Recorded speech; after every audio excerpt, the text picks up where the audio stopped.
ምንድነው የሰራሁት ክፉ ነገር? 10ቱ ትእዛዛትን 6ቱ ቃላተ ወንጌልን ቁጭ አርጋችሁ መነጽር አርጋችሁ የቱን ሕግ ጣስኩኝ?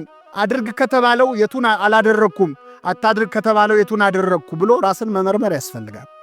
ቅዱስ ባስልዮስ በዚህ በውዳሴ አምላክ በተባለ መጽሐፍ ላይ የተናገረዋል። ማር ይስሐቅ ይቅርታ ምን ይላል? ነፍሴ ወይ ዛሬ ምን ስትሰሪ ነው የዋልሽው ይላል።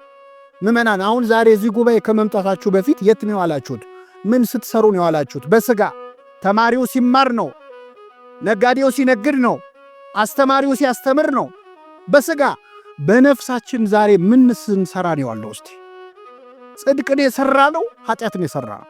እስቲ የዛሬዋን ቀን እግዚአብሔር ሳያት እንዴት አይነት ቀን ሆና ነው ያለችው ዛሬ? ቅዱስ ማር ይስሐቅ ምን ይላል? ነፍሴ ሆይ ዛሬ የት ነው የዋልሽው? በየትኛው እርሻ ነው የዋልሽው? በሰይጣን እርሻ ነው ወይስ በእግዚአብሔር እርሻ ይላል። ማንን ደስ አሰኘሽ? ለማን ስትደክሚ ነው የዋልሽው? ነፍሴ ዋጋ የሚሰጥሽ በዛሬው ውሎሽ ደስ ብሎት የሚሸልምሽ ማን ነው? ሰይጣን ነው ወይስ እግዚአብሔር ነው ይላል። በዛሬው ቀናችን ደስ ያለው ማን ነው? ሰይጣንን ያስደሰት ነው እግዚአብሔርን? እንዲህ ብሎ መመርመር ያስፈልጋል። ካህን ፊት ቀርቦ ከመደናበር ማለት የመጀመሪያ ኑዛዜው ለራሳችን፣ ሁለተኛ ምእመናን ለካህናት እንናዘዛለን። ለካህናት ስንናዘዝ ሶስተኛውንም እየተናዘዝን ነው። ሶስተኛው ለእግዚአብሔር ነው። ካህናት የእግዚአብሔር አይኖች ናቸው። አይንተ እግዚአብሔር ይላቸዋል ቅዱስ አትናቴዎስ በቅዳሴ። ካህን ፊት መናገር ማለት እግዚአብሔር አይን ፊት ቁጭ ብሎ መናገር ማለት ነው። እኔ 3 ጥቅሶች ልስጣችሁ ከኦሪት መጽሐፍት መካከል መጽሐፈ ኢያሱ ወልደ ነዌ ምዕራፍ 7 ከቁጥር 7 ቀላል ነው። ኢያሱ ምዕራፍ 7 ከቁጥር 7 ላይ ኢያሱ አካን ለተባለ ሰው የተናገረው አንድ ቃል አለ። ጠራውና ከፊቱ አቁሞ ኃጢአት የሰራ ሰው ነው አካን። ስርቆት የሰረቀ ወንጀል የሰራ ሰው ነው። አቆመውና ከፊቱ ልጄ ሆይ አለው። እስኪ በሉ ልጄ ሆይ ያደረከውን ንገረኝ፣ ለእግዚአብሔር ተናዘዝ። ለማን ተናዘዝ? ለማን ንገረኝ? ለኔ። ኢያሱ እኮ ነው አያችሁ፣ ሌዋዊ ነው ኢያሱ፣ ካህን ነው። ያደረከውን ንገረኝ፣ ለማን ተናዘዝ? ለኢያሱ መናገር ለማን መናዘዝ ነው? ለእግዚአብሔር መናዘዝ ነው። ሁለተኛ ጥቅስ የሐዋርያት ሥራ ምዕራፍ 19 ቁጥር 19። ይህም ቀላል ነው ለመያዝ። ሐዋርያት ሥራ 19 ላይ ያመኑት ሁሉ በሐዋርያት ፊት እየመጡ ኃጢአታቸውን ይናዘዙ ነበር ይላል።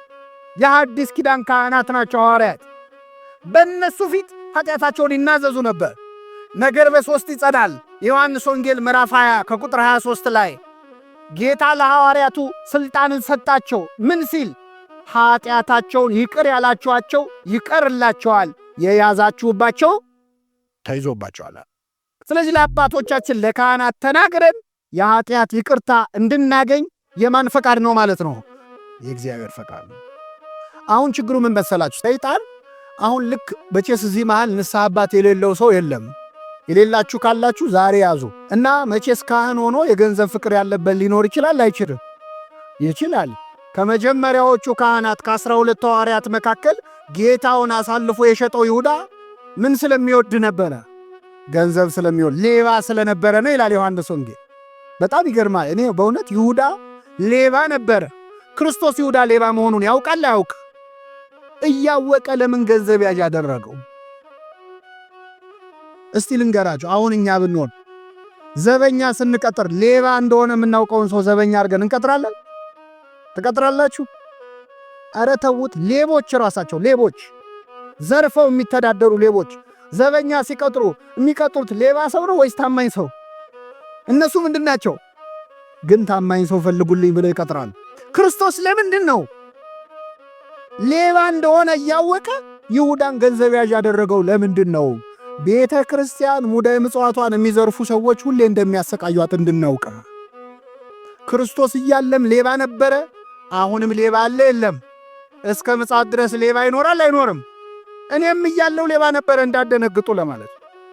ሌባ እየን ብላችሁ እንዳትበረግጉን። እና እኚህ ካህን በጣም ፍቅር ነው ያጠቃቸው ነበር። ባለጸጋ ሰው መጥቶ ንስሐ አባቱን ሲላቸው ደስ አላቸው። እሺ አሉ፣ የንስሐ አባቱ ሆኑት። ከሆኑ በኋላ ይገርማቸዋል።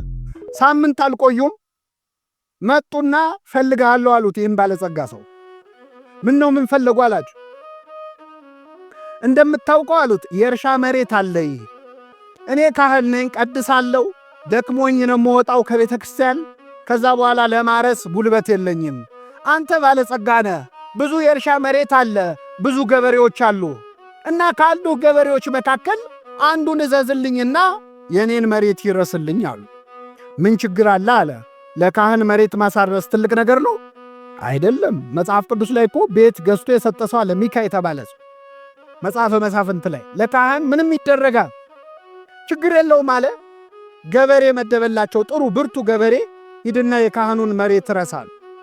ይህ ገበሬ ሄዶ ይገርማቸዋል፣ የቄሱን መሬት ሲያርስ ደህና ገበሬ ስለነበር ደህና አድርጎ ሲቆፍር የሆነ የተቀበረ ነገር አገኘ። ከዛ ከፍቶ ሲያየው በድስት ሙሉ ወርቅ ነው የተቀበረው። በጣም ደነገጠ። ከዛ ወርቁን ወዲያውኑ ቀበረውና ባለጸጋው ጋር አለቃው ጋር ሄዶ እረ የንስሐ አባት መሬት ላይ እኮ የተቀበረ ወርቅ አገኘዋል። ባለጸጋው ምን አለ? ምን አረከው አለው። ቀበርኩት አለ። ጥሩ አርጋል። በልሂድና ለኔ እንደነገርከኝ አትንገራቸው። ለካህኑ ሄደ ወርቅ አግኝቻለሁ በላቸው በእርሶ መሬት ላይ። እርሳቸው መሬት ላይ የተገኘ ወርቁ የሚገባው ለሳቸው ነዋል። ይህ ታማኝ ገበሬ እሺ ብሎ ወደ ካህኑ ሄደና እርሶ መሬት ላይ እኮ ወርቅ አገኘው አላቸው። ክው ብለው ደነገጡ፣ ደስ አላቸው። አላወቁም እዛ ወርቅ እንዳለ። የታረከው ታዲያ አሉ። እዚያው ቀብሬዋለሁ አለ። በጣም ጥሩ፣ ማታ እንገናኝና ወርቁን ታሳየኛለህ፣ ግማሹን ላንተ አካፍላለሁ አሉት። ከኔ ጋር ናችሁ ምዕመናን? እሺ አለ። የገበሬ ሄደ። አሁን እስኪመሽ ድረስ እኚህ ካህን ቁጭ ብለው ሲያስቡ ምን ያህሉን አካፍላለሁ ነው ያሉት? ምን ነክቶኝ ነው ግን አሉ። እንደውኔ እኮ ዝም ብሎ ያፌ አያርፍም አሉ። በእኔ መሬት ላይ የተገኘ ወርቅ አሁን ግማሹን ለሱ እንደ ሩቡን እንኳ ብለው ምን አለ እንዲህ ያሉ ሲርከነከኑ ሰይጣን በልባቸው ገባ። በቃ ይህን ሰውዬ ገለዋለሁ ብለው ወሰው። ከዛ ሄደ መጣ። በሰዓቱ ቦታው ላይ ወሰዳቸው። ወርቁን አውጥቶ ሲሰጣቸው ሳያስበው ከጀርባው መጥተው ገደሉት። ከዛ ግራ ቀኝ አይተው ማንም የለም ብለው ልክ ሙሴ እንዳደረገው ወስደው ወራጅ ወንዝ ላይ ጎርፍ ላይ ጣሉት። ከዛ ወደ ቤታቸው ገቡ። የወርቁን መገኘት ማንም ሰው አልሰማም ብለው ነው። የሰማ ሰው አለ የለም? ማን የሰማው? ባለጸጋው ሰውዬ ቢጠብቅ ያ ገበሬ አይመጣም። ከዛ በማግስቱ ጠዋት ሄዶ እዛ እርሻ ቦታ ላይ ሲፈልገው የደም ምልክት አየ።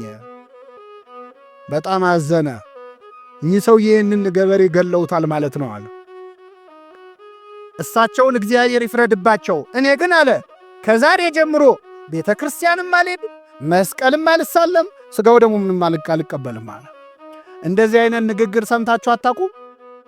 ታውቃላችሁ? አታው እኔ እንደው ሞታለሁ እንጂ የአባ ገሌን መስቀል አልሳለም የሚሉ ሰዎች አሉ። መስቀሉ የማን ነው?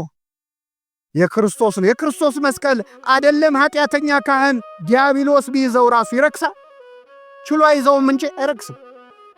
እና የሰውዬ ከቤተ ክርስቲያን ቀረ ካህኑ እንዲያረገ ብሎ። በኋላ ቅን ሰው ስለነበር እግዚአብሔር ሕልም አሳየው። ምንድነው ያሳየው? ሌሊት ተኝቶ በሕልሙ እልብ ባለ ጭው ባለ በረሃ ላይ ብቻውን ሲሄድ አሸዋ ነው። ከላይ ፀሐይ ይመታዋል፣ ከታች አሸዋው ግሏል፣ እግሩን ያቃጥለዋል፣ ባዶ እግሩን ነው። ውሃ ጥም ጉሮሮውን ያሰቃየዋል፣ ደርቋል ጉሮሮ እና እየተሰቃየ እያለ የፏፏቴ ድምፅ ሰማ። ኮለል ብሎ የሚፈስ ውሃ ሰማ። አስቡት፣ ጠምቷችሁ የውሃ ድምፅ ስትሰሙ። ስለዚህ የውሃውን ድምፅ ተከትሎ ሲሄድ እውነቱን ንጹሕ ውሃ ኮለል ብሎ እየፈሰሰ ነው። እጁን ሰዶ ሊጠጣ ሲል ግን ውሃው ራቀው፣ አይደርስበት። ሞከረ፣ ተሳበ፣ አልቻለም። በኋላ አንድ ሰውዬ መጥቶ በንጹሕ የወርቅ ጽዋ፣ ንጹሕ በሆነ የወርቅ ጽዋ ከዛ ውሃ ቀድቶ እንካጠጣ ነው። ውሃው ንጹሕ ነው፣ ጽዋውም የወርቅ ነው፣ ንጹሕ ነው። ሰውየው ግን ከራስ ፀጉሩ እስከ እግር ጥፍሩ ቁስለኛ ነው። እጁም የቆሳሰለ ነው፣ የሚያስፈራ ቁስል አለበት። ግን ውሃው ንጹሕ ነው። የሰውየውን ቁስል አየ፣ ተጸየፈ። ግን ውሃው ጠምቶታል። አይ ሰውየው ቢቆስልም ውሃው ንጹሕ ነው፣ ምን ቸገረኝ ብሎ ያንን ጽዋ ሊጠጣ አፉን ሲከፍት ከእንቅልፉ ነቃ። ያ ንጹሕ ውሃ የተባለ የሕይወት ውሃ እኔ ነኝ ያለ የክርስቶስ ሥጋና ደም ነው። ምዕመና የቆሰለው ሰውዬ ኃጢአተኛው ካህን ነው። በኃጢአት ምክንያት የቆሰለ ኃጢአት ያቆሰለችው የክርስቶስ ሥጋና ደም ግን ንጹሕ ነው። በእኛ በኃጢአተኞቹ እጅ ብትቀበሉት የእኛ ኃጢአት የክርስቶስን ሥጋና ደም ንጽሕና ሊያሳድፈው ይችላል? አይችልም። ይህ ሰውዬ የትምህርት ሆኖት ከዛ በኋላ ወደ ቤተ ክርስቲያን ተመለሰ። ሁላችንን ይመልሳል።